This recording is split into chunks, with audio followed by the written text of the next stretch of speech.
Hello, my name is Logan and I'm your host, the Mighty Pirate. In today's video, I'm going to go over artificial limbs. My sources for today's video are Classic Battletech RPG, Lost Tech, the Mech Warrior's Equipment Guide, and of course, Sarna.net. Advanced surgical procedures and implants originally developed during the Star League era make the loss of limbs a sadly common occurrence in the age of constant warfare, a mere inconvenience in the 31st century. Building on this knowledge, the clans have developed the powerful but highly unstable enhanced imaging neural implant as well as cloning techniques used to regenerate body parts. In pre-industrial times, simple hooks or pegs served as replacement limbs. Now, prosthetic limbs perform all the function of the original limb. Despite advances in modern technology, artificial limbs cannot be made stronger than the original limb. Although super strong limbs can be constructed, the remaining natural muscles in the body cannot accommodate the high stress. Limb replacements are broken into 6 categories, labeled Type 1 to Type 6.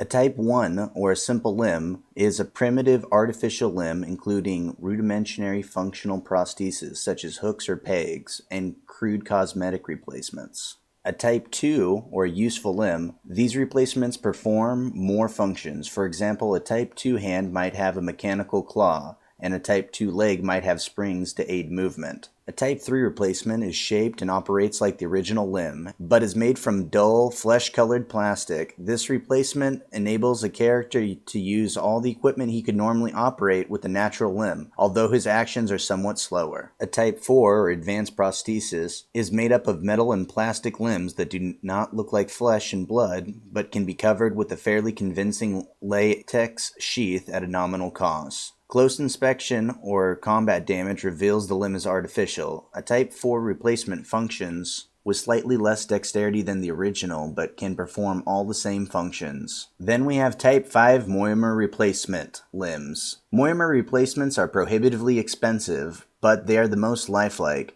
An additional 5,000 C-bills per limb buys detailed cosmetic finishing that makes the replacement virtually indistinguishable from the original without medical examination. Characters with Type 5 limbs have no limitations or restrictions on movement or motor control. For all practical purposes, the Type 5 replacement limb acts as a natural limb. Finally, we have Type 6, or cloned replacement limbs. Clans' advances in cloning techniques enabled them to regenerate lost limbs. Any body part or organ, with the exception of the brain, eyes, and spinal cord, can be regenerated using this technique. The cloned replacement, called Type 6 replacement, is identical to the original limb, although it lacks all the scars, stains, and blemishes of the original. Cloning limbs is a time-consuming process, however. Even with the most advanced hormones, nutrients, growing a replacement limb can take anywhere from a week for ears and noses to 3 months for arms and legs. In the meantime, the wound where the limb is to be placed cannot be allowed to fully heal. Consequently, the patient must be kept under doctor's care while treated. Once a Type 6 limb is implanted, the recipient must undergo a 3-week period of adjustment and physical therapy. Although Type 6 replacements are the most advanced type of replacement, few warriors can use it except to replace individual fingers and toes. Typically, clan warriors live short, active lives, and most will not accept sitting on the sidelines for the lengthy cloning period required by Type 6 limbs. Consequently, most clan warriors opt for Type 4 replacement limbs.